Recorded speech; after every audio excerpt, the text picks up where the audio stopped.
Christmas. Happy New Year. Happy New Year. By the time we finish, yeah. Ho, ho, ho. And welcome to the All About the Balls Christmas special. It's been a very long time since the gang were all together, but in a one-night only pantomime of sporting banter, the four of us are back together.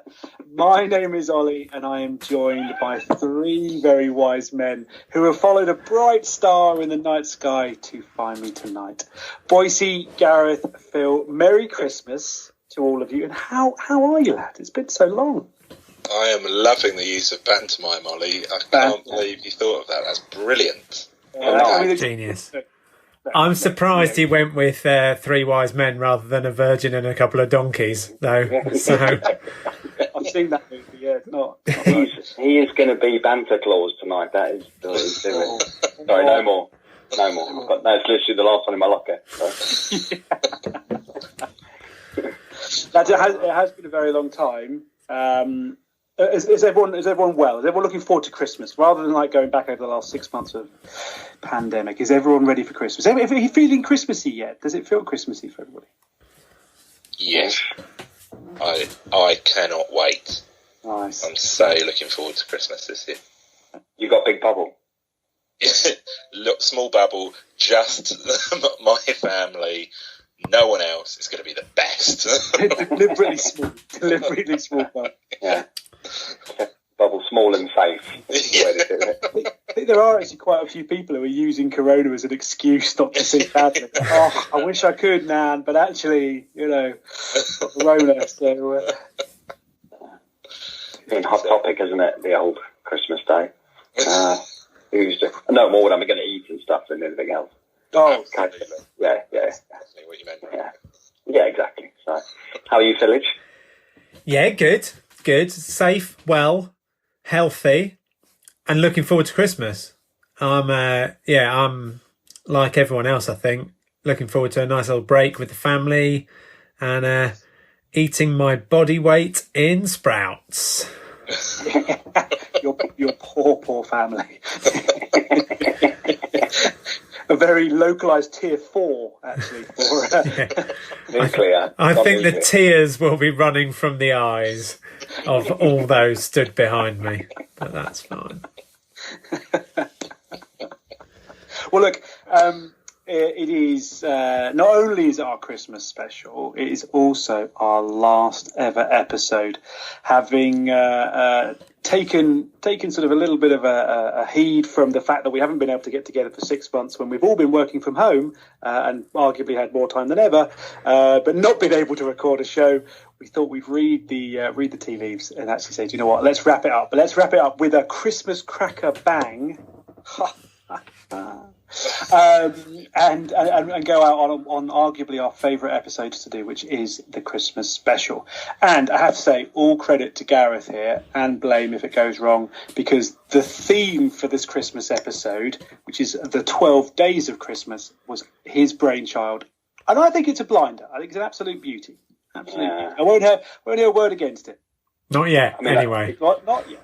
It came to me in a flash of glory on the way home from work, and seemed like such a good idea until the research started. Yeah. And let's be honest, I've not ever been the biggest researcher on the pod. When I say biggest, I mean at all. And this is really, I have to push the boundary. I think I did a good 17 to 20 minutes of Googling to try and get some answers. But I think that's why Google went down yesterday, because of the four of us were trying to research this bloody game. So yeah, but it should be interesting. I think it's going to be interesting how we've all interpreted it.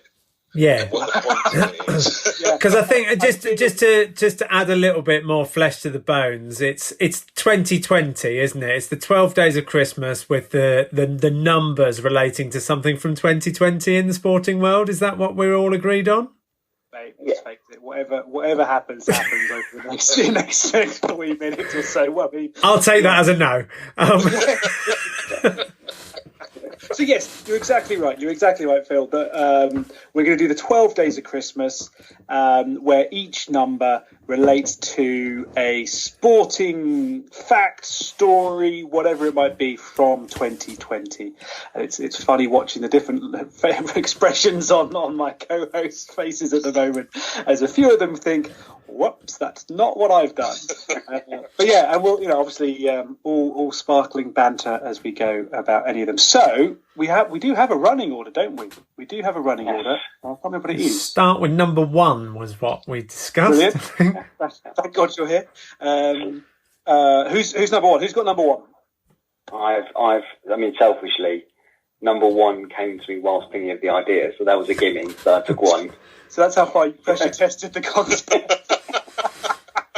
Yeah, I literally did 1 and then thought this will be easy, and then the rest fall in to pieces. Oh.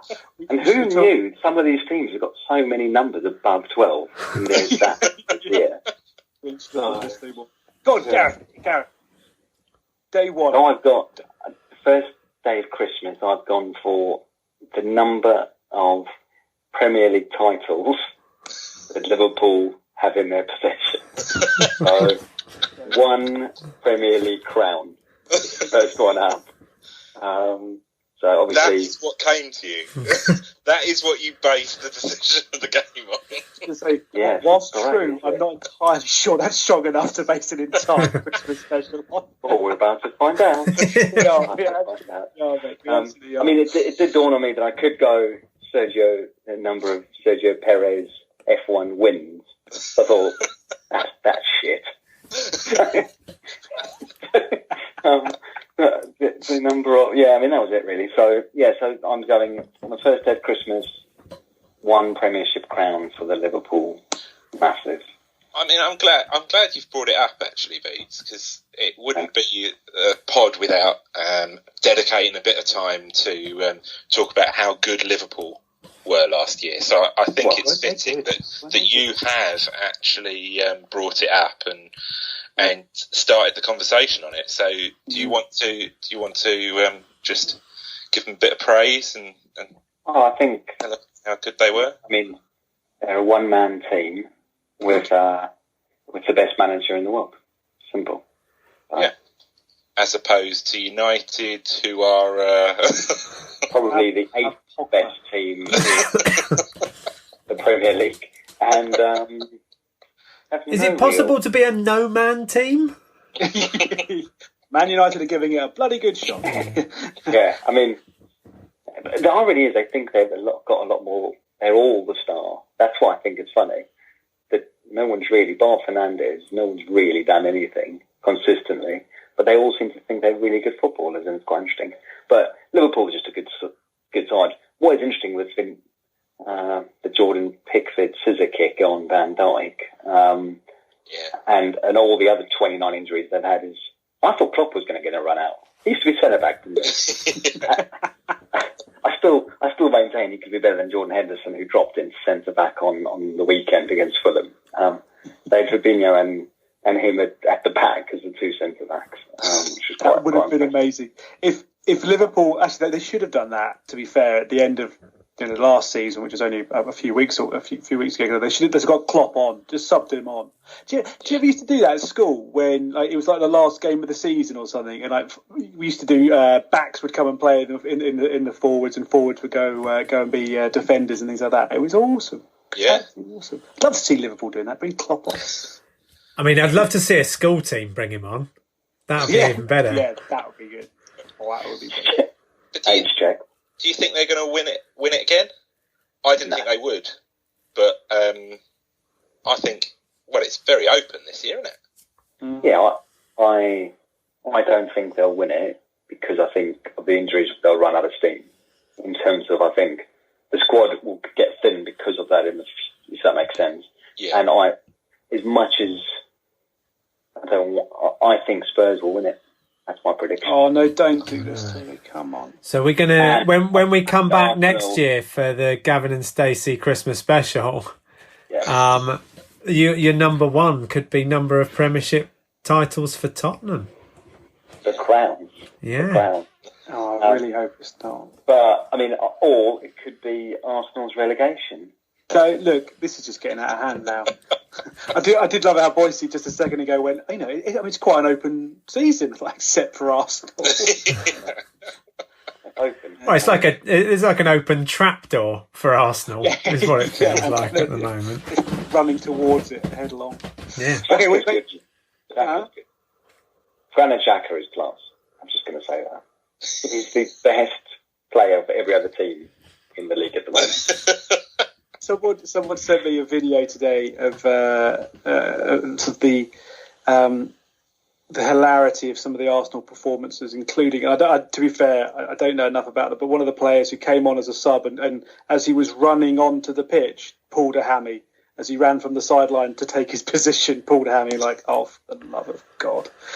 Just absolutely ridiculous. Thinking of videos, have you seen the clip of Joe Launchbury from the weekend where the ball gets pulled out the back of a ruck, and I think the whistle actually goes. So he's juggling the ball when the play stops, and it flips it over his head, and he goes to do one of those sort of back kicks back over his head, completely misses the ball and just falls over.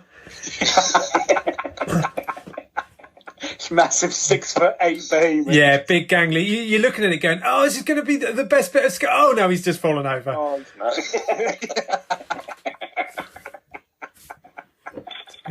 Well, there we go. We are off and running with the first day of Christmas. My true love gave to me a Premiership crown for Liverpool FC. Oh, look at that. Val, you can't teach that. You cannot teach that.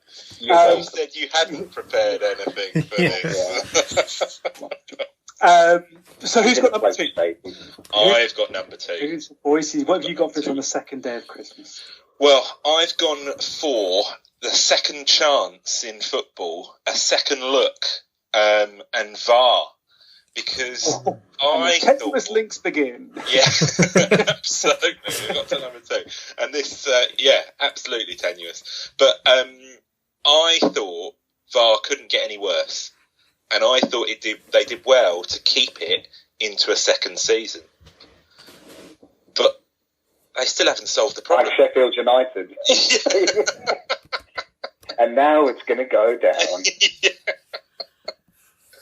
But I was all for technology and using it, but I can't believe how wrong they've got it.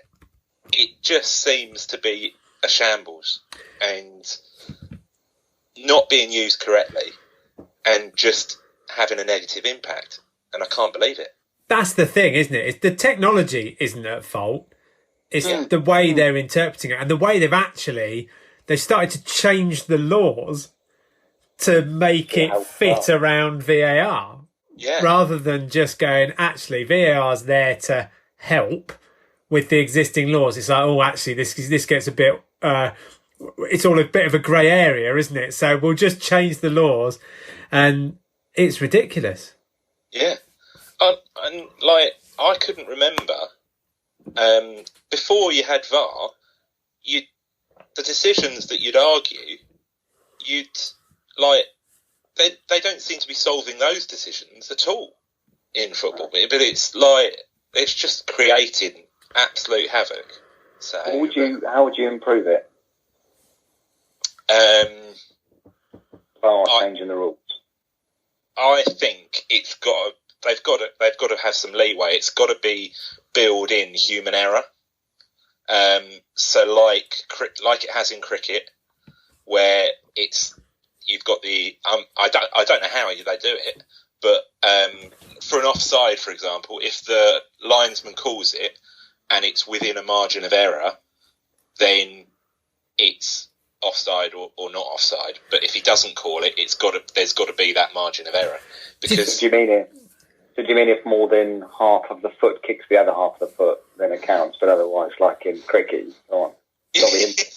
Perfect. Do you think though that the reason it's there in cricket is because you're putting a trajectory on the ball? It hasn't gone through that. Whereas in football with the offside, I think the offside one is interesting because the rule you've just got to agree what part of the body is the defining point, and then you're either offside or you're not, whether it's a millimetre or 10 feet. You're either off or you're not. And that one feels for me, it's the handball one, and the fact that they just keep playing around with the rules. And, you know, that's the one. The offside is harsh, isn't it? If you're deemed to be a couple of millimetres off, but it's a straight line, or it's supposed to be a straight line. You know, and if you're off, you're off. The bit they've got to agree is where they've kind of seem to be judging one person's fingertip against another person's toenail, and it's just it looks ridiculous. And that like you say, there feels like there should be enough opportunity to learn from the other sports. Rugby use it well, cricket use it well. How have football got it so wrong? Every sport that's brought it in, hockey uses it well, tennis uses it well, but maybe they've got to. I don't know. Do you bring in a man that you can each play like in hockey or cricket? You get to send them out, and you use challenges. I think challenges. You get a challenge, and you get one in each half, and then you stop. So you still have a human error element, but it's the human error also on the manager or the captain's go. Actually, I think that the offside you could leave in there, like you say, Village, because actually that's black and white. But I think that's handball. You're going to appeal it, and you're going to go there. Well, I think he's not played him in the box, or whatever, and then he's turned ridiculous over and over and over. The sports where you've got the challenges where it seems to work. I think you've got cricket and tennis, obviously, where you can appeal. I think they've tried it in rugby league where there's like a captain's challenge, and there's something about, and this might be the issue with rugby union then and with football. It's like when it's a fast-paced, non-stop, kind of not meant to be a non-stop sort of game, having in these captain's challenges kind of really bugger up the whole flow of the game, kind of thing. Whereas in tennis and cricket, it's a natural break between points, a natural break between ball or over or whatever. And those challenges don't seem to have interrupted the natural flow of the game as much. But in captain's challenge, I don't think are going to work. I think they're going to ruin the game even more. Yeah, but all right.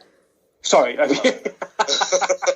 The other bit that's interesting is the bit that people complain about with football, and I do understand this and agree, is that it with a kind of VAR check feels like it's on every single goal basically, and it just takes away that moment, doesn't it? People now don't know whether to celebrate, or they celebrate a goal and just stop in that moment and go, hold on a sec, is this going to be chalked off? And I'm not sure, you know, in cricket that happens, doesn't it?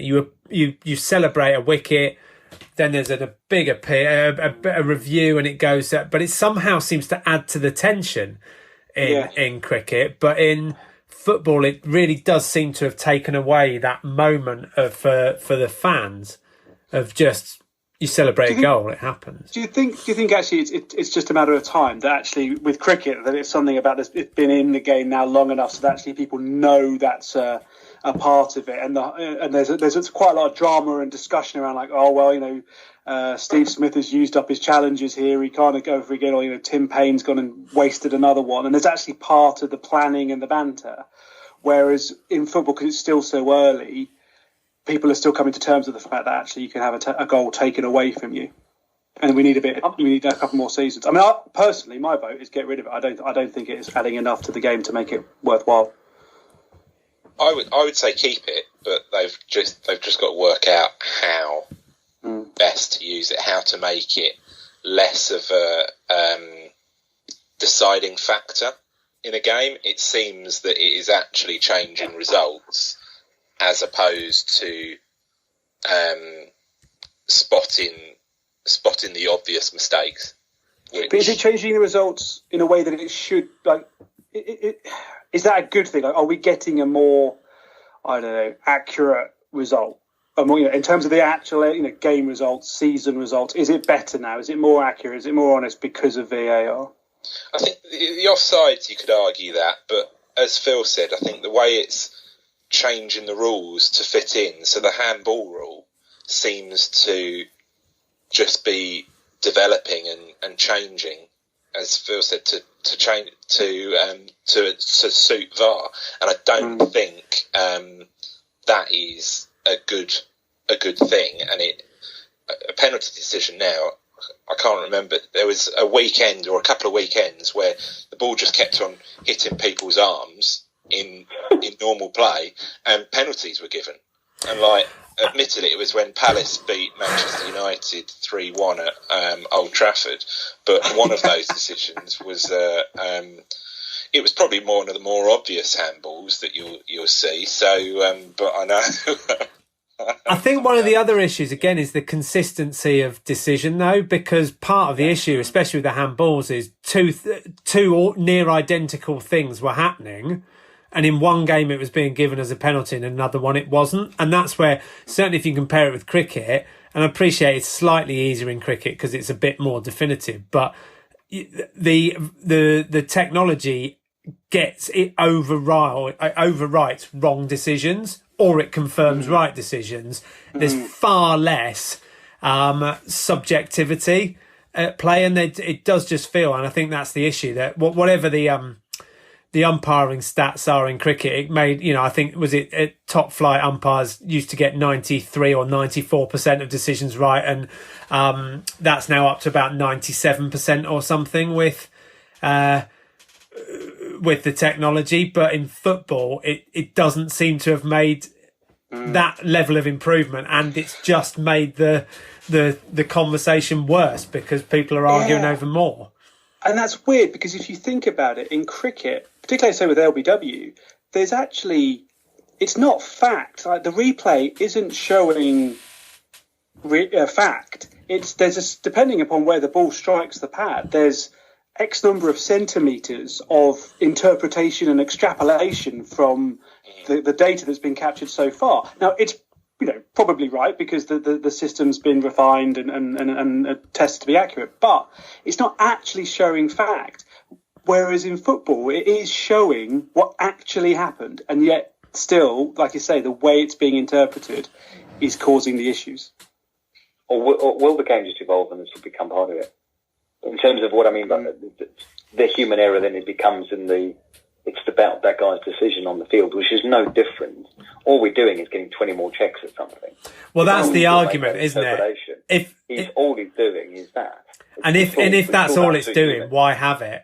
Because if it's not improving it and not making more decisions right, why do you waste that time with the 20 checks? Why not just have goal line checks? The goal line stuff's brilliant, right? It does it cross the line, doesn't. Perfect. That's technology that's proven one way or another. No interpretation of it. Yeah. Yeah, and offside could be the same. If everyone agrees what offside actually means, and if you're a millimetre off, you're a millimetre off, and that's just tough. Yeah. Anyway.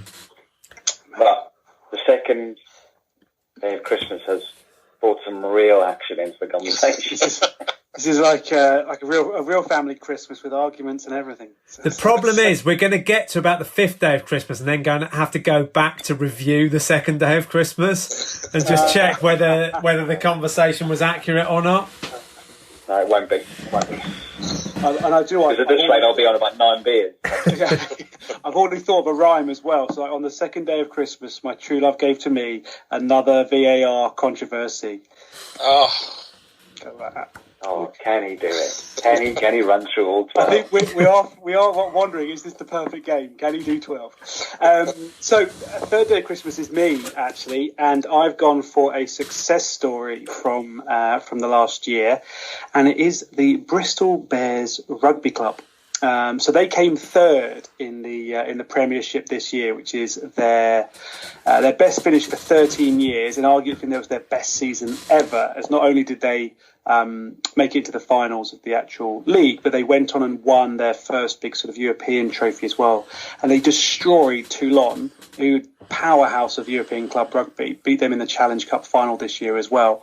And for one of those, in a year when, particularly in domestic club rugby, there was the ongoing saga of Saracens and how much money they were hiding here, there, and everywhere, and getting deducted 35 points, and then the league going, actually, bugger, they might come back from this, we'll fine them again and deduct them another 35 points just because it's funny. The Bristol Bears story is a real success story. And they've started again this season pretty well. They had a lot of injuries, and they started well. They're still in third, I think, after like 3 or 4 rounds. So yeah, Bristol Bears is my one. So I'm gonna challenge that slightly and say, I mean, it is a success story, isn't it? But how have they done it? Because they've spent a lot of money. Yes. And with all of the stuff around Saracens, are there any question marks on how Bristol have got to where they have, given the number of big name players they've got and signed to get to that point? So, look, if we had a future, then it would be great for me to make some bold statement now and then replay it in a season's time where they've actually been relegated because they've been for financial dodginess. But I don't think there've been any rumors that I've seen or heard so far about that. I think one of the things they have done is, without a doubt, they have bought plenty of players, but they have also bought into the club. Sure, yeah. They've definitely bought some older, more experienced players into the club who are sort of on their final contracts and final sort of go-arounds. And they perform well, but also they've helped, I think, Pat Lam build a real sort of quite impressive culture there as well. So, I mean, I think that's exactly what they said about Saracens, to be fair, before they got absolutely done. But culture is another word for buying lots of money. People like being there. We've got culture. Yeah. We've embedded a good culture. But no, they have done that thing where they have signed some older experienced players that are like given one last good season or maybe two final good seasons and have really set the tone for some of the younger ones, and they then have been able to attract some decent talent as well. Which is interesting because that's bucking the trend of a lot of sport in terms of which is getting younger and younger and younger. When you just look at teams, there's not that many teams who are having huge amount of success that are implementing that old guys try and win something or try and do well in one season or two. It's planning, that way. Them and Lee Westwood seem to be breaking the trend. The old versus the young. But go on, Ian, you go. Well, I was going to say the thing I quite like about the Bears is that the owner, Stephen Lansdowne, is he's from Bristol and he's ploughing money into Bristol Sport. So he's the owner of Bristol City and the Bristol Flyers as well, which I like the whole big cities have big sporting teams and are represented, and I kind of like what he's building there. So I think that's a good thing for the city of Bristol. Good Christmas spirit, overspending and keeping it local. Is it worth mentioning as well? It maybe doesn't fit because they didn't finish third, but if we're really talking about a success story in English rugby, how unbelievable Exeter Chiefs have been over the last couple of years. And 10 years ago, they were playing in the Championship. They were a lowly team. They came out of nowhere, and they're now English and European champions. And they are the best team in Europe, aren't they? They're brilliant. They're so clinical. They're not the most exciting to watch, but who cares if you're an Exeter fan? I'm absolutely not, but I've genuinely loved watching them winning at the end of last season. They're so clinical, and brilliant. I just think, again, another, you want to talk about, it's not a big city, but it's another sort of, feels like a local club that's been run in the right way. And they bring a lot of talent, not just from Exeter, but it's almost like a feeder club for the Cornish Pirates, isn't it? There is a lot of sort of southwest talent as well as the guys they've brought in from elsewhere, and it just feels like at a time when Saracens have gone the wrong way and Leicester have been hilarious in the last two seasons. That actually it's just brilliant to have a sort of new club that are easy to like, even if they're not your team, and to see what they've done. Yeah, like you say as well, like you got Bristol. Bath actually had a good season last year, first good season for a while, and they're doing okay at the beginning of this season. Exeter as well, so that whole southwest kind of little cohort really, really doing very, very well. And exactly like Boise says, they're kind of in Bristol, they've kind of sort of gone after this growth and this success in quite a clever commercial way, because I can imagine that there are some huge efficiencies and benefits in actually creating like one overall umbrella group like Bristol Sports that then owns those different franchises underneath and can sort of share with training facilities or staff or marketing budgets or whatever. It's actually, when they probably haven't got the overall budgets of some of the bigger clubs, actually they can punch above their weight, which is quite impressive. Absolutely. Especially the Bristol Flyers, their marketing is off the chain. Exactly. Well, I mean, top notch. What's your rhyme then, Ollie? Do you know what? I've been doing too much talking. On the third day of Christmas, my true love gave to me a inspiring Bristol Bears success story. Very good. That is impressive. Yeah. That's 3 out of 3. He's on a 9 darter. 12 darter. It does get. So, Phil, that must mean you are number 4. I've got number 4, yeah, and for number 4, I've got 2 or 3 reasons to talk about the number 4 within this one, and I'm heading back just last month to the first ever November Masters. I think obviously everyone here knows that I've got a bit of a love for the Augusta National, and it was probably one of the saddest for me sporting events we lost at the start of the lockdown and of the virus. So I was delighted to see it back. And for me, the one I want to talk about is the 4th round, and Dustin Johnson, who shot 4 under, keeping the 4s theme going in that last round. And it was just all the talk before the week was of Bryson DeChambeau, our old friend of the show, Bryson, and his consistent length shafts. And he destroyed the field in the US Open, won by 6 shots, the only player under par. And he was talking, Augusta's a par 67 for me. And it was great to see him get completely eaten up by it. And actually just watching Dustin Johnson, number 1 in the world, just played such good golf on that last day. And, I had a vested interest elsewhere, as I had a bit of money on Cameron Smith, the Australian, to win. And so I was urging him on, and he just didn't let anybody get close to him. It was as good as you can imagine a player playing Dustin Johnson on that last day.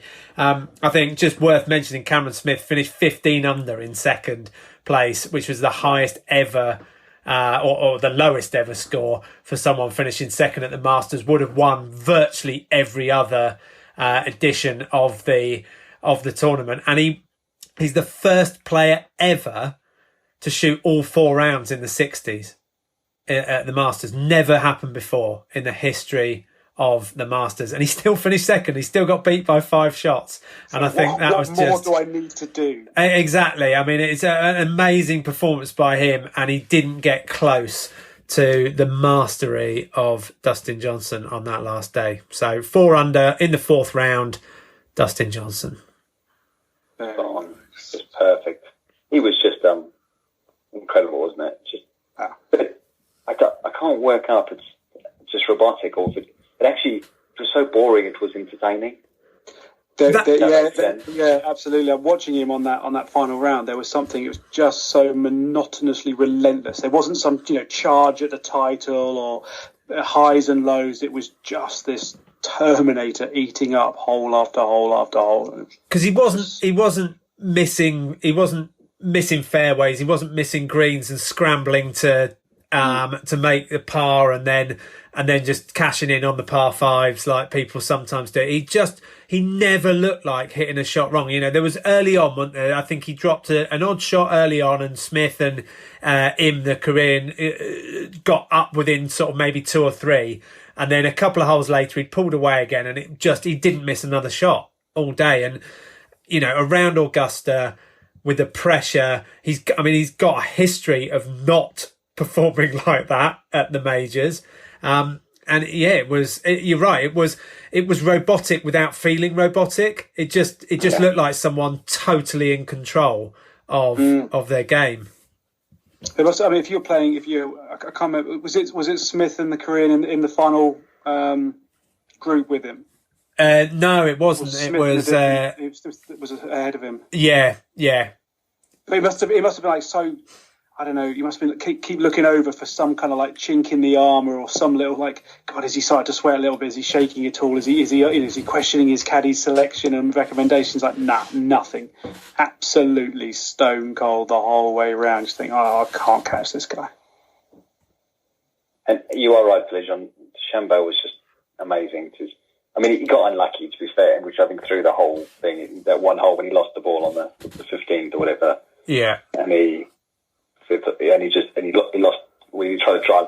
It's just comical watching him play, though. When he's good, he is so good. When he's bad, he looks so bad. Yeah, and I think that's the thing, isn't it? Like, he's going to win a lot of golf tournaments, and he'll probably win a lot of majors, just because when it clicks, he smashes it miles past everyone. There was a little picture, maybe the day before, here for the tournament started, where someone who'd played a round with him had the distances he'd played his second shots in from, and it was all, they were all just pitching sand wedges, or maybe a 7-iron on a par 5. He was, when it clicks without the pressure, he was just utterly blitzing it.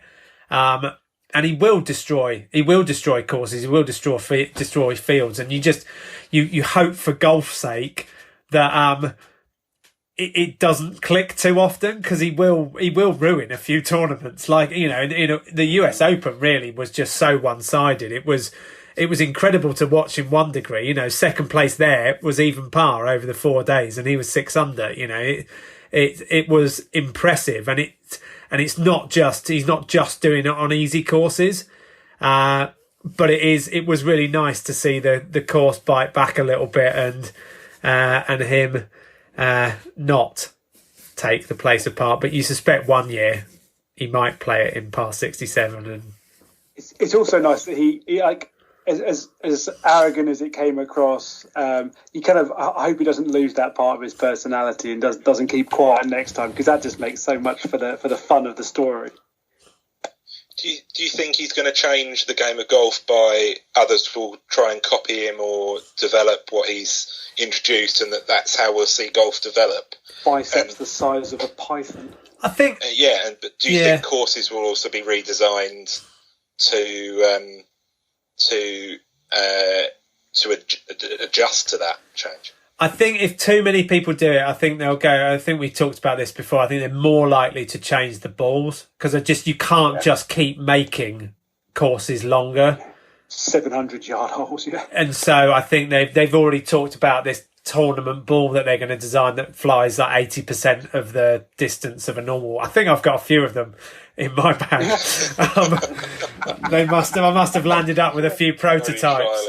But it'll be interesting to see, won't it? Because if he starts having lots of success, then you maybe you will. But he calls himself the scientist, doesn't he? It's all about what's the science behind it. He's the only one that's got the same length shafts on every club. He's the only one that's bulked up like this, and he clearly thinks it's going to work for him. And some weeks it is.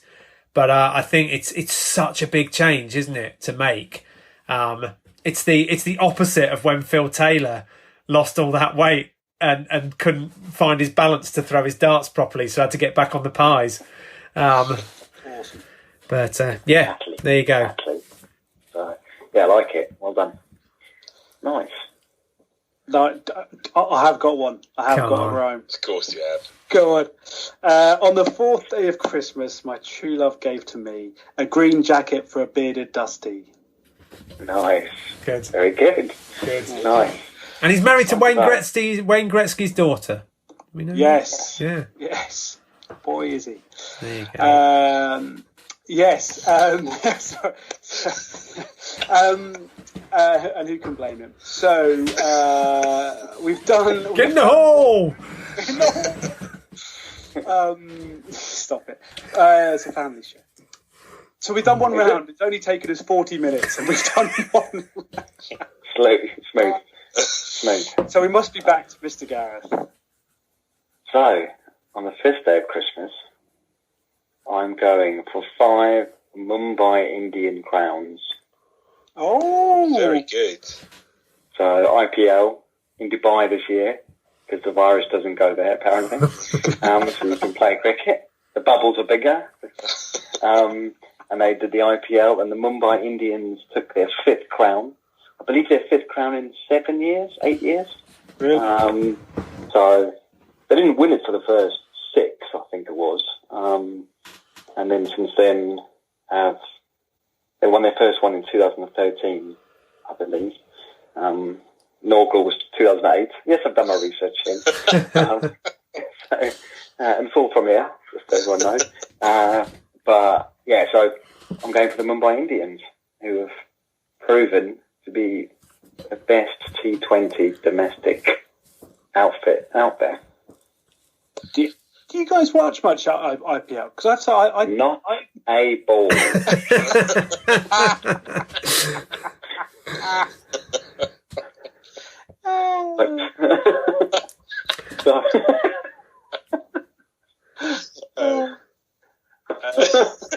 Sorry. Yes, I watch all of it. Yes, I'm an fan of Mumbai Indians. It seemed to get more attention this year, didn't it? So I think it's got a bit more coverage. And who was the stars of the Mumbai Indians, Gareth? Well, the player of the tournament was Jofra Archer of Rajasthan Royals. Well, I don't like to name a player because one of their big things there is the culture of being one thing. So there's only 2 eyes in Indian, just so you know. So I can't name one. I don't want it. Don't upset anyone. Is it does Kohli play for the Mumbai Indians? No, he's Bangalore, isn't he? RCB. I have to say, I desperately hope he was, because that would have made the rhyming a little bit easier. Yeah. Oh, is it Rohit Sharma? Yeah, he's captain. Pollard? Beat the Boomerang? Wait. I don't think Boomerang plays them, does he? Oh, no, he does. He does. Just yeah. Roy? Don't question my mind. Sorry, mate. You're a big Indians fan from where? I'm blue and gold till I die. That's what I'm telling you. They got Trent Bolt. Kieran Pollard. The Cock. Quinton de Kock. He's the. I know. I didn't want to name him, but yeah, he's up for the star. So it'll be labelled as biased. Is Jai Wadena still coach? Is he? Yeah. Most successful T20 domestic coach in the world. Is that what Wikipedia says? Cannot back that up with any stats. But I like him, and he's doing well, so that's enough for me. Nice. But yeah, so I mean, it's slim pickings, and the most I've ever watched was the documentary on was it Netflix or I think it was Netflix that did a whole documentary on, and they followed the Mumbai Indians for a season. That is the most IPL I've ever watched, and it was in 10 60-minute episodes of them behind the scenes. Ian, you said there was a bit more made of it this year, and I thought that. I've never really watched it, but I saw certainly a few more clips and watched a couple, and it looked like there were quite a few really good games, because I think over the last few years the Big Bash has been a better tournament than the IPL, but it did seem like there were loads of good games in the IPL this year, and I don't know whether it was it more in people's consciousness just because there hasn't been as much sport. And so it was on. Yeah, potentially. I mean, it's a good warm up for the 100. I imagine that's what the 100's going to be like, isn't it? But was it on Sky Sports this year too? Wasn't it? Well, I was going to say that it was definitely on Sky this year, but I didn't know whether it was on previous years as well. I don't think it was. I mean, Big Bash is obviously a much better tournament because it's sponsored by KFC. Absolutely. So, anytime the Colonel gets involved in a sponsorship deal, I am on board. Do they? Because the one thing you know about the IPL is that all of that's a Mumbai Tractors Maximum or something. They're all got the crazy sponsors. Are all of the is everything in the Big Bash sponsored by? Is that a Zinger Tower Court and Bold or something like that? Do they actually hold on? They have the Zing. Is it they have the Zing Bales or the Zinger Bales? Are they? Is that linked to KFC? Yeah. Is that where it comes from? Gravy train. The gravy train. Yeah. Grab your popcorn, chicken, and sit back. Yeah.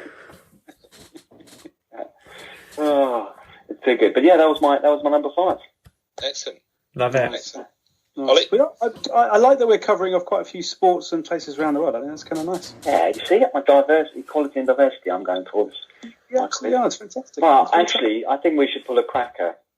Ooh. Oh! I do have a sound effect for that. That will be in the final edit. Nice. Go on then. Who wants to pull a cracker? Whose cracker are you pulling? Pulling Ian's cracker. On, boys. Which is not a euphemism for anything. We're on a video. But I'm pulling Ian's cracker. Okay, well, the cracker I had planned was for later on. So I will do... Put your cracker away. No, it's fine. Away. It's fine. What sport do the Bristol Flyers play? It's good. I nearly asked you that earlier. Yeah, me too. I think they play ice hockey. I'm going netball. I'm going to go... I think ice hockey as well, actually, yeah. Oh, so you're going to go... I'll say speedway then. I was just about to say speedway. God, you go speedway, I'll go ice hockey. All wrong. Badminton. Basketball. Badminton. What, speedway? I'm not trying to be funny, but could someone please speak to the Bristol Flyers marketing department? Because they've let themselves down here. Yeah. They gave it the big in. We can all economies of scale and all that shit. And now it's gone to pot. I did set that up rather badly earlier. Yeah. Great cracker question. Great cracker. So on the 5th day of Christmas, my true love gave to me the Indians collecting the IPL trophy, and we move on to day 6, which is Boise. It's me. So it had to be in there, and it's the only way to get it in there. But 6 is for 600 Test wickets for Jimmy Anderson. Jimmy Anderson. So amazing feat. Only 4 bowlers have got past 600 Test wickets, and Jimmy is the only pace bowler, which it shows his longevity in the game, which is amazing, and just how he's managed to stay fit for so long to get so many wickets. So I just think, it's an amazing feat. Absolutely amazing, especially for someone that was going to be retiring 2 years ago, Ollie. I think in episode 1 of this podcast, I think one of my bold predictions was Jimmy won't play again. Yeah, I think you're right. I mean, to be fair, I had the same route as Stuart Broad, who's reinvented himself. Yeah. To be fair, when one of our fan, one of our fan found out we were doing the Christmas special, he said, "Do not make any predictions for 21 because I cannot have a load of shit we've had this year again. So I'll have to make any predictions this year."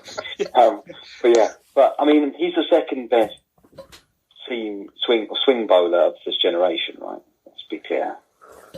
Behind Dale Steyn. Oh, Dale Steyn's not a swing bowler. He's pace. He's just pure pace. He's a better bowler. Dale Steyn. Jimmy's a better bowler than Dale Steyn. I think Dale Steyn's got better stats globally. 600 wickets? Jimmy Anderson's nickname isn't Cum, so that's good. Hey, doesn't matter. Whoever's first is first. That's all I'm saying. I'm just joking. Jimmy Anderson is without a doubt the best pace bowler. I just wanted to see if there was any chat or any also, it was brilliant that after it wasn't a dull game, but we weren't going to get a result. So it was the wondering of whether Jimmy was going to make it, and then the classic comedy of errors in the fact that they dropped 3 catches off him in 10 balls, wasn't it? That they dropped, and none of them were hugely difficult. I mean, Burns's drop went incredibly quick, but they were all relatively regulation, and if anything was going to make Jimmy angry, then that's brilliantly the way to do it. And I love the fact that they were all laughing about it by the time the third one went down. They just couldn't stop laughing. I think that's brilliant. It just shows it just actually, and that is cricket is still you have.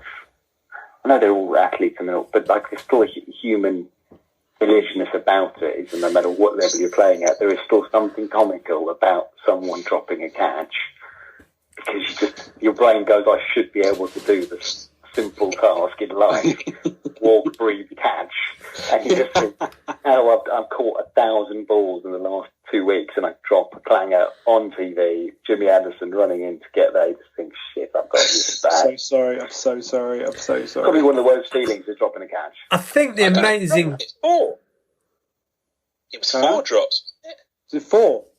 Because I forgot Broad. So there's Broad's drop where he then ran him out. Yeah, that was the best one, wasn't it? And then Burns, Sibley, and Butler dropped one, didn't he? So I think it was 4.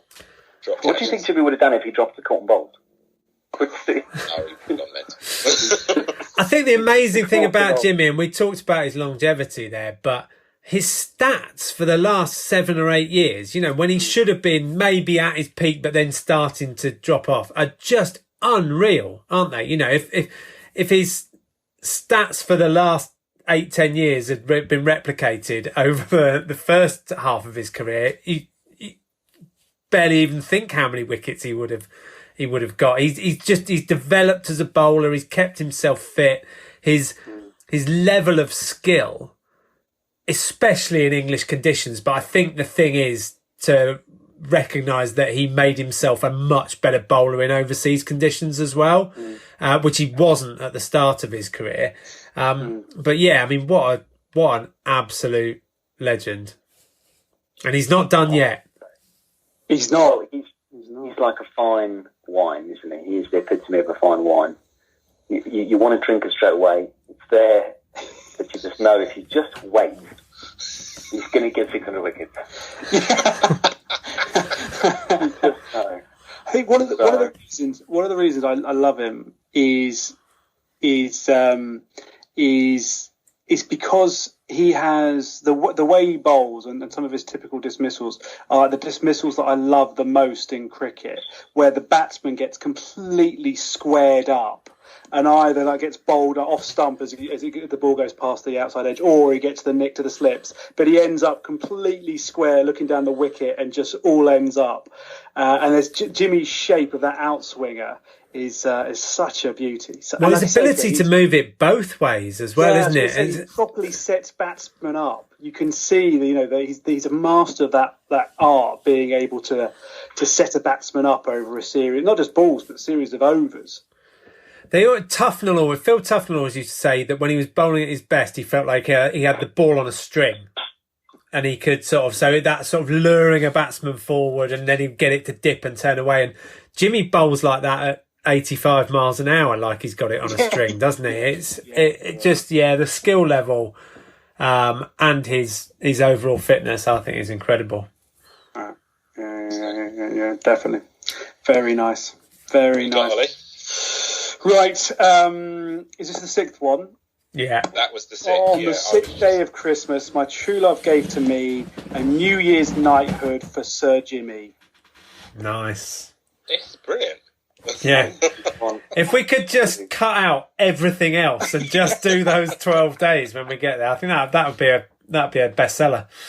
Get it out as a Christmas number 1. So we've got time to record it. Get it out there. Yeah. Right. So number 7, and that is me. Now this is, I think, this is my most tenuous one. As we approach the hour mark, and haven't even got halfway. Christ. 7 a.m. 7 a.m. is an important time for this particular sportsman, because it is the moment when the staff in the Hobart Hotel bring David Milan his breakfast, and he's currently in quarantine doing 14 days in a Hobart hotel so he can join the Hobart Hurricanes in the Big Bash. But he has had a fantastic year, and he's going to end as number one T20 batsman, and not only number one, but he's also set a new record for the number of points that a T20 batsman has achieved. I think it's like 915, and no one has ever broken past the 900 barrier before. And in the look at some of his stats. I mean, he had a great series recently against South Africa, but he's ended the year, so currently his T20 career, 19 matches, 855 runs, an average of 53, and a strike rate just under 150. That is impressive. Sluggish. That is, yeah, he is dispatching that ball to all parts of the ground. So yeah. I think he still says that he desperately wants to get back into Test cricket, and really feels that's where he wants to kind of make his career. He needs to knuckle down and start batting properly, then, doesn't he? Not smashing it all over the place. We all want stuff for Christmas. Doesn't mean we're going to get it. Exactly. Sometimes you've got to know where your stall is, and just live there for a while. You're stumping. They're incredible stats, though, aren't they? I mean, that's insane. He had that start where he got a few runs because he got in the team because not everyone was fit, and you thought, oh well, he's doing okay. But as soon as everyone's back, he'll be out again. And I think he was for a little bit, wasn't he? And then they brought him back in, and it's like, he now has got himself in a position where they're struggling to work out how to fit players around him, aren't they? What is England's? They've dropped Root, and I know you might argue that Root isn't a traditional T20 player, but he scores over a run of ball, and he might not hit big 4s and 6s, but he's done a really good job for England in that team. And more recently, it was almost a case of, well, Milan's got to play. They want Butler to open, so it might be that one of Roy or Bairstow doesn't play. Which is bonkers in itself, yeah, isn't it? crazy. Well, although at the moment, Roy, poor old Jason Roy hasn't been able to buy a run this year, has he? He's had nothing. But he's got so much in the bank with England that you feel it's only going to take one innings to click, and he'll come back. But yeah, I think it's hard. Or it's easy sometimes to forget when watching this England one-day team, whether it be the one-day team that won the World Cup last year, or the T20 team that are just winning matches from nowhere that they've got no right to win, that this England one-day team is unbelievably good. And, we've lived as England cricket fans through decades of just incompetence in one-day cricket.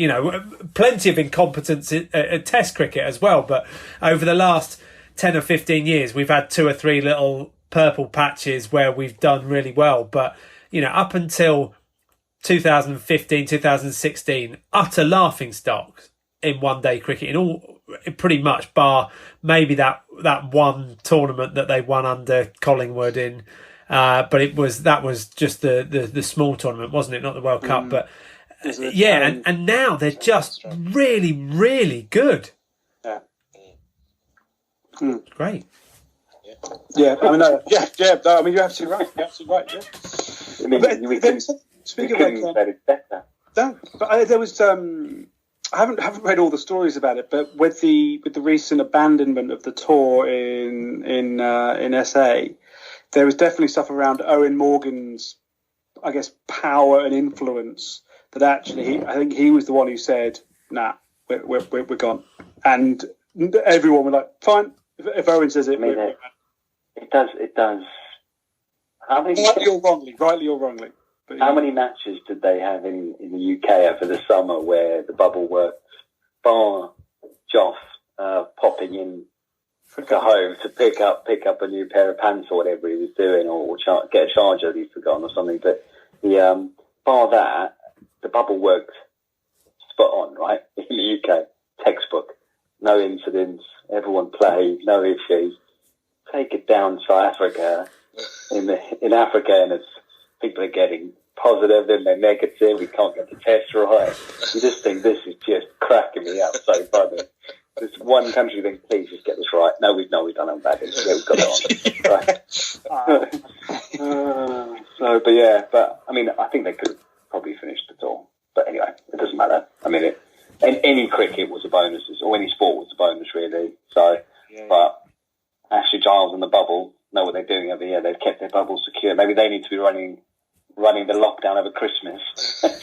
there's something in that though, isn't it? Sporting national governing bodies get an awful lot of stick, and often absolutely rightly. But the ECB deserve a lot of credit for, they've got multiple overseas teams over. They got obviously the West Indies, Pakistan, Australia came over, Ireland came over, the West Indies women came over, and they got through all of that with nothing. And I think as well, praise to the ECB, but praise to each of those countries for coming over to get the cricket on. And I really hope that the ECB are able to repay some of that as well by organising tours back to the West Indies, back to Pakistan, because those guys came over and took a risk because it hadn't been done. And, the UK was hardly a bastion of shining light of how to deal with COVID, was it? They were coming from probably safer places to come into a bit of a COVID war zone, and they sucked it up and they did it really well. And, praise to everyone who got it on, really. Agreed. Not so much. Yeah, I mean, awkward. Very awkward. But that wraps up day 7, and on the 7th day of Christmas, my true love gave to me the best batsman in the world in T20. Oh, he's on it. He's on a 12-darter. He's on a 12-darter. So who has number 8? I've got number 8, and I'm gonna do a last minute change, and maybe we'll speed through this one because I haven't done any prep work. But I was going to shoehorn in that Stuart Broad had batted at number 8 in a test match, and therefore use it as an opportunity to praise Stuart Broad's 500 test wickets. And, he was the man of the summer, wasn't he, after being left out of that first test. But as we've done back-to-back cricket ones in Jimmy and David Malan, I'm actually going to say my number 8 is Exeter's number 8, Sam Simmons, who this is possibly a bit of praise for Exeter's Sam Simmons and a bit of just banging your head against the wall as to Eddie Jones's bullishness about just continuing to either pick what some people might see as his favourites in the likes of Billy V.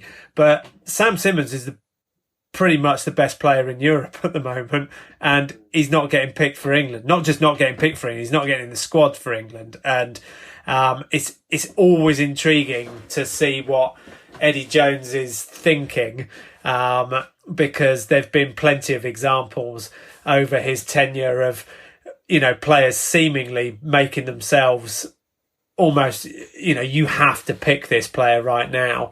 And Eddie just says, nah, mate, and picks who he thinks is going to do the job. But I think we talked a little bit earlier about how Exeter have been that success story, and that's been built on a number of players, obviously. But for me, Sam Simmons, best player in Europe, can't get in England's team, and it'd be interesting to see whether Warren Gatland has a different view to Eddie Jones over the summer, and whether we see Sam Simmons getting in that Lions squad and playing himself into the Test team. I think we will. I think over the last sort of year, 18 months, Billy V has not been up to his old levels, and Sam Simmons definitely deserves a run in the team for the Six Nations. And in general, the England pack and the England back row especially, there are so many options that Eddie Jones can call upon to play in that back row. It is outrageous how strong they are there. We need more strength in the backs, I think. But in terms of that back row, it is ridiculous how many top quality players we've got playing in England now. There you go. Short and sweet. Sam Simmons, number 8. Done. Just enough time for a little one here. So on the 8th day of Christmas, my true love gave to me a number 8 who should take the shirt off of Billy Villy. Oh, very Nice. good. He's on it. He's on it. Number 9. Who's number 9? That would be me. It got a little bit trickier as we went up the numbers. But I want to talk about it because I want to talk about the other side of it. But the 9th day of Christmas is the Lakers winning the championship and defeating their 9th team in doing so. So they've won 17 titles but beaten 9 teams. So 9 people who've suffered at the hands of the Lakers. Is there a Google sound you can make for when people... That's an incredible stat. Yeah, I think so. Who's the Lakers' key players? Well, it's hard to say, Ian. But Is this the Lakers Speedway team? yeah, Yeah, just checking. yeah, just they have the same marketing department as the LA Kings and LA Galaxy, so they're pulled together, and they've done well. But yeah, no. So obviously Kobe Bryant ran and had a huge thing, and he tragically passed away. But LeBron James won his 4th championship with 3 teams, which I think has not been done before. I don't think by a player to win it with three different franchises. So impressive all around. But yeah, that was my number 9. Very impressive. Yeah, really good. Very nice. Really good. So I've read somewhere actually that the NBA basketball players are the best, I think on average, the best paid professional sports players in the world. In terms of average salary across the league kind of thing. They are by far... Not Scottie Pippen. Not Scottie Pippen, according to the Jordan documentary. Yeah, He got given a 10-year contract and got paid £200 a week or something, and everyone else was doing short contracts and getting paid a fortune. So. Bad management. Or management making. But yeah, it's a LeBron James. It's weird, isn't it? It's a weird sport where you can have such an influence by one person who can completely dominate. You know, I don't think you get that as much in maybe American football, but I just don't think you get as much where you can just get one guy like Jordan or LeBron or Brian or anyone who can just completely dictate whether they will win that game or not. Completely. Tell that to David Milan. Yeah, true. Okay. But it's also the culture they bring, isn't it? To the it's the Bristol Bears style culture that they're bringing to the organisation, and I believe that's what they said about LeBron James, that they weren't just bringing him in for his playing ability, but it was to remodel and reset up that team to become a championship winning team. Which is what Jordan did, didn't he? Yeah, exactly. But I mean, even that is because if you think about it, these are professional athletes. So whilst you get all shapes and sizes and personalities and whatever, they're probably on average pretty confident, got a strong ego if they've managed to make it to the top of their sport. And yet you have got someone who, through combination of skill, personality, experience, whatever it is able to, like you say, have an entire franchise built around him and deliver. That's pretty impressive. That is pretty impressive. Karl Malone, the postman. He always delivered. Always delivered. Yeah, right. Very nice. So that's a good one. That was fun. Yeah, number 9. Number 9. So on the 9th day of Christmas, my true love gave to me a fitting send-off for the legend Kobe. These are getting better, genuinely. This is the best thing you've ever done. I know. Yeah, I was going to say, you are actually flames right now, on fire. We cannot stop this pod ever. To clarify, Ollie had no idea what we were going to come out with, so he was doing these within each 20-minute set. To be fair, I've got quite a lot of time. I think we should pull a crack out on the back of that. Who wants to go? I'll go. I've got to go. It's not a difficult question, but it's one worth recognising, I think. So, who was the last member of England's 2005 Ashes winning team to retire? It happened this year. Bell? I was going to say Bell, yeah. Ian Ronald Bell. Indeed. Nice. Point, Lautenberg. Nice. Shermanator. He's just, tucked that dreamy cover drive away for one last time. Beautiful. When he was in form, it was a beautiful thing to watch.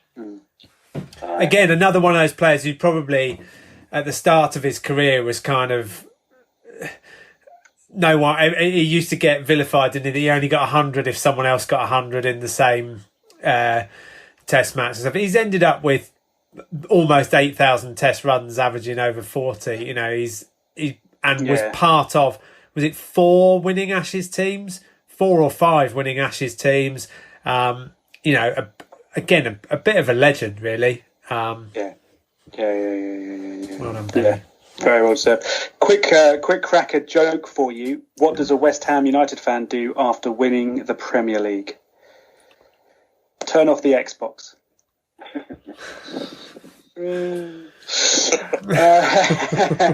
So what are we up to? 10. 10 voices. 10. Yeah, I'm 10. So, slight tenuous link again, 10. but 10 lords are leaping. So, Lords, very exciting year for me. Is this just you went to Lords? I would have loved to go to Lords. So, would be nice. I was. You're the only one who's a member. Well, yes, I was going to say, very lucky to become a MCC member, which, amongst many things, enables you to go to any game at Lords for free and access the pavilion. Obviously, a great benefit, apart from in the year where there is no cricket at Lords that people can attend, which was 2020. Thankfully, they still asked me to pay my full membership fee. I was going to say, the for free bit was a bit of a misnomer, really, wasn't it? So can we just say well done to the MCC marketing department, who are one of the subdivisions of the Bristol Flyers, who managed to maintain 100% retention of membership and at full price, which no one seems to have done in COVID. So well done. The Christmas party is actually a trip to Rio, all expenses paid. Mate, you're going to cancel membership, right? Absolutely. Don't stand for that. Don't stand for that, mate. No. Freeze the membership, like you're David Lloyd. Do you have to put your? Is it one of those where you have to put your name down, like a before you're even a glint in the milkman's eye kind of thing, like? Yeah. So my dad put my name down without me knowing 20 years ago. Man, that's fantastic. I got to the top of the list, and that is it. So yeah, it's brilliant. Really, really good. Very cool. That's very, very cool, man. So the cracker question I was going to pull was there's how many people? 10 people that are on the Lord's Honours Board for getting a century and 5 wickets in an innings at Lord's, obviously. There's only 10 people that are on both. Both of them? I was going to say, can you name them?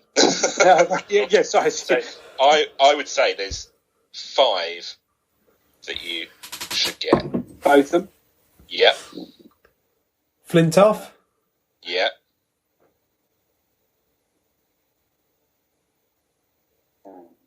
Did Warne ever get a century? Broad, yes. Well so played. the big clue before you said Stuart Broad, 3 are current England players. Okay. Stokes. Stokes, yep. Did Wokes get his 100 at Lords? Wokes did get his 100 at Lords. So the others, Gubby Allen, never heard of. Ray and Keith Miller, Australian. Sobers. KM. Yeah. Sobers. And Vinu Mankad. Ah, of Mankad fame. But not just a pretty face, eh? but Not just a cheesy way to... The list of people that aren't on the honours board at Lords, there's some amazing names in there. Tendulkar never got on it, did he? Tendulkar never got on it. Atherton, run out for 99. Atherton is on the honours board, Ah. but because he got a one-day international ton. Oh, okay, yeah, he didn't get a test ton, did he? Yeah. So did Lara never get one? Lara. Ponting? Ponting is only on it because of an ODI century. Murali is only on there because of 5 wickets in an ODI. Lautenberg run out on 72. My top knock there. But the others, Shane Warne, never got 5 wickets at Lords. Curtly Ambrose and was it Matt Cram? Wow. Oh no, some huge names. But, that's crazy. Never made it. So, that's crazy. Yeah. Lovely stuff. 10. Well, that's great, mate. On the 10th day of Christmas, my true love gave to me the beautiful striped tie of the MCC. Brilliant. That is outside of stump, smashed through the covers by Ronald Bell. Great thought. Number 11. So I've got a couple here for number 11, both to do with the Premier League season that we've just had this year. Bizarre in many ways. But did you know that the longest winless run was 11 matches for Watford? And unsurprisingly, they have disappeared from the Premier League. But do you remember Teemu Pukki, the Finnish ballistic goal scorer for the Canaries, he had 6 goals, I think, in the first month or 2 months or something like that. Yeah. But then after that, managed to get up to 11 overall for the season. Only scored 5 more times, in the entire season after August. Everyone put in their fantasy league team. Absolutely. And it was actually, interestingly, the 2019-2020 Premier League season lasted 11 months. Very good, Ollie. And who won it again? They won it on the first day of Christmas. Great. Actually, talking about winless runs, my joke was that I believe Chris Wilder was done for doing 100 miles an hour on the motorway. It was the only way he could get 3 points. Very nice. Very nice. I do my... He's got more tickets than Boise has for Lords this year. For free. Yeah.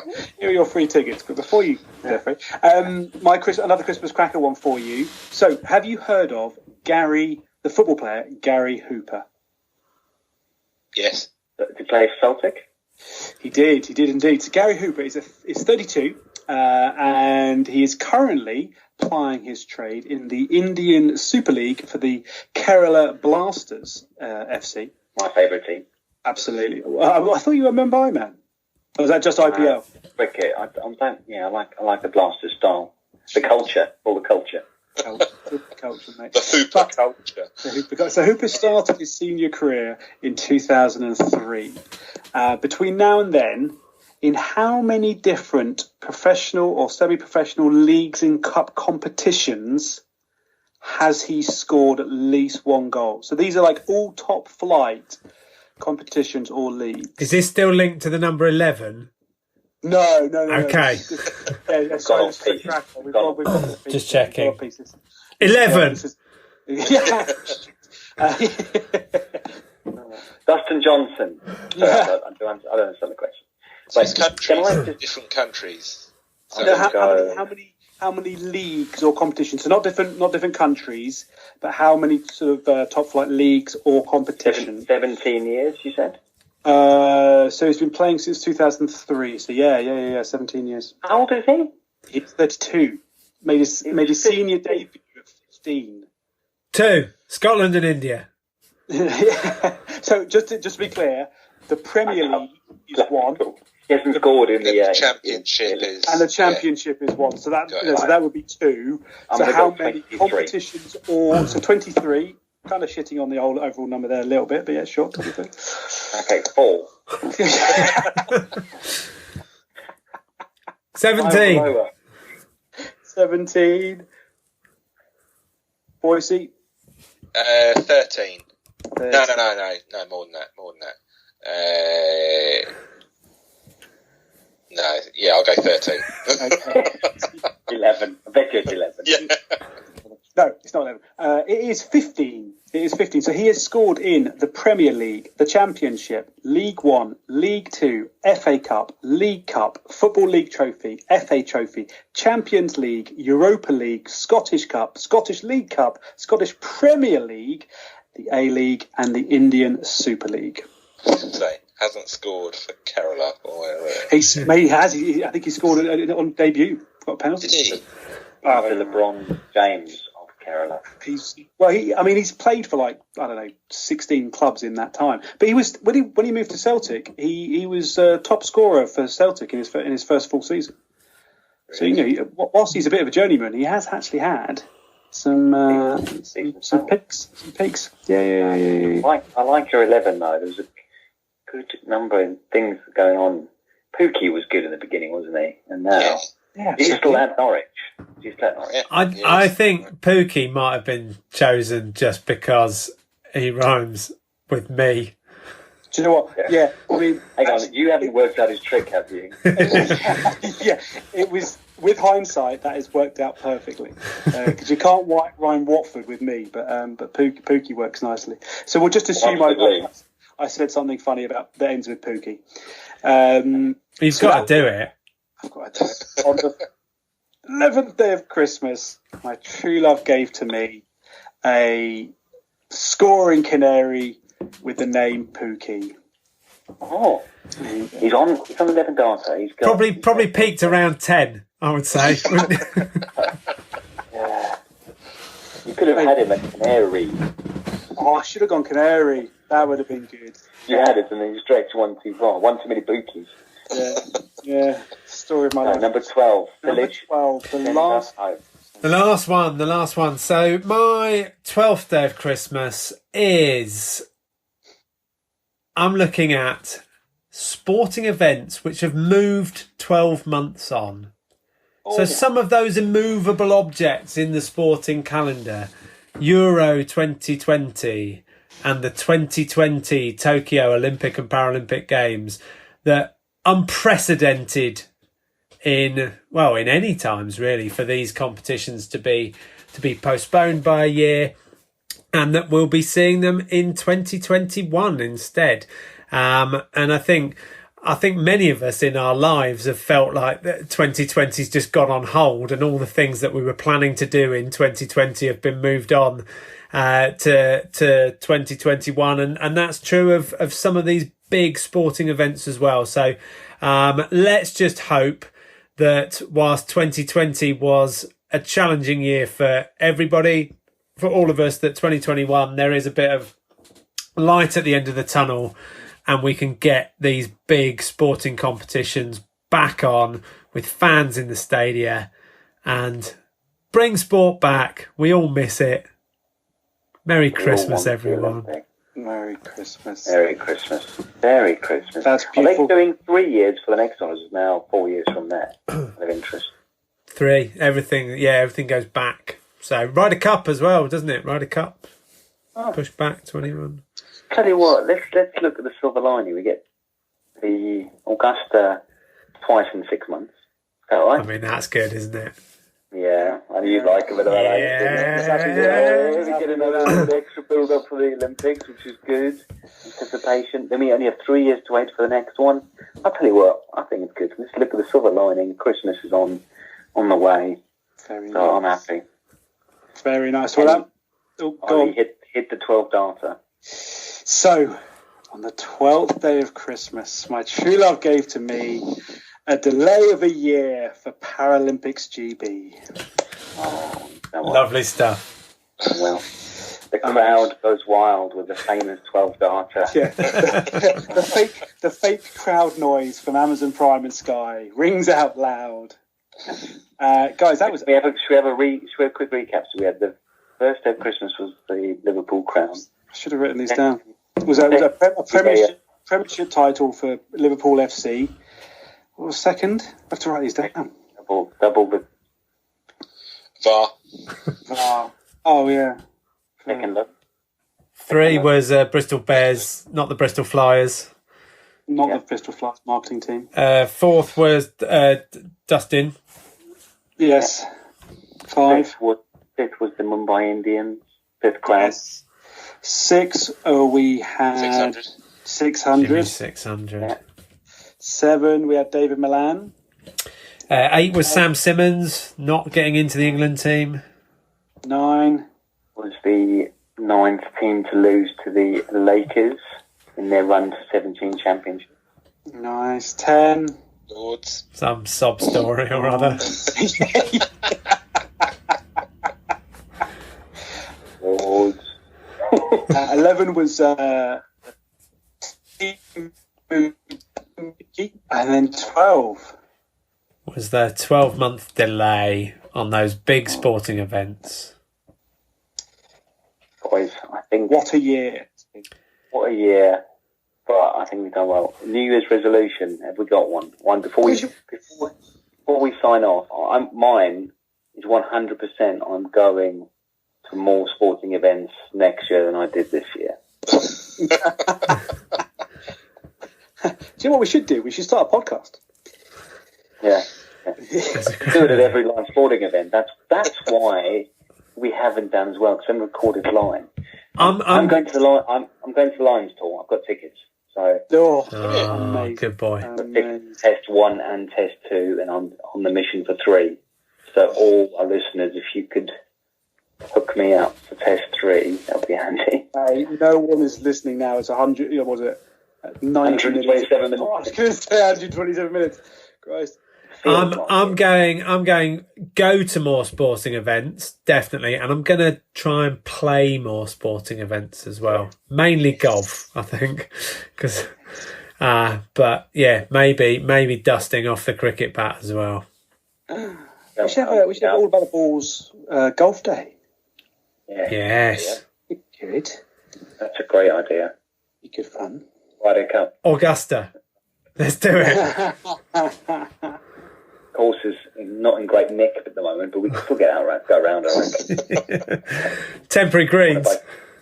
I'm not inviting your brother, Ian. It's for sure. It's too close. The challenge is too close with it. Happy to play against people that you're going to win. Yeah, 100%. So we're there. I'm now coaching my son's football team, and he's under 7. And the other dad has arranged for us to play down to 9s on Saturday. That is going to be a little bit tricky. Mate, that is brutal. Yeah. Is this? You're coaching the team, and one of the dads is an No, there's 2 coaches. Oh, right. Yeah, he's the other coach. Oh, good. Deputy coach. Well, we know that's not my strength. That's why I'm flipped into a team, and I was vice captain. That did not go down well either. So, he was a Clough, and who was his assistant? Peter Taylor. Yeah, I'm Taylor. Let's just say that. Clough. He's Clough, I'm Taylor. But boys, it's been an absolute pleasure doing the pod with you lads. I'm sure we can dust the mics off every so often and have a little cameo out, but yeah, we should come out for like just special occasions. We can do the Olympics next year. We can do Ashes and all that. Let's do the big stuff. Yeah, that's a good idea. I'll say thank you. Merry Christmas, you filthy animal with fingers. I believe we're ending on a Macaulay Culkin quote. Are there any stats? You did promise stats. You promised some pod stats, although they might be slightly awkward and embarrassing. But so we had this. Once this is released, this will be our 91st episode. Oh, so close to the ton. And we had over 7,500 downloads and plays of the pod. 7,600 and some change, actually, across those 91. And our Christmas specials in the past have been our big winners. We interviewed the Hong Kong Rugby Boys interview was entertaining. That was brilliant. With the two of them sharing one microphone, lying on a hotel room across the bags. Yeah. So we've had some good times. But 7,500. Phil's doing the maths. I know. I'm writing Christmas cards. There was the drunk episode that never got released. Yeah. Oh yeah. That was quite fun. Probably for the best. Yeah. Commentating on Phil Mickelson and Tiger Woods playing golf drunk is not as entertaining as I thought it was. I mean, we were laughing, but it's been good. Delivery chicken halfway through as well. Why not? From the KFC Big Bash. So anyway, it's been amazing. It has been, guys. It's been an absolute pleasure. Absolute pleasure. And a Merry Christmas to all of you and yours, and to everybody else. If you're still listening, then wow, thank you. Not even our loved ones are still listening at this point. But yeah, Merry Christmas, everybody. Cheers, boys. Cheers, Merry Christmas. Well done. Bye.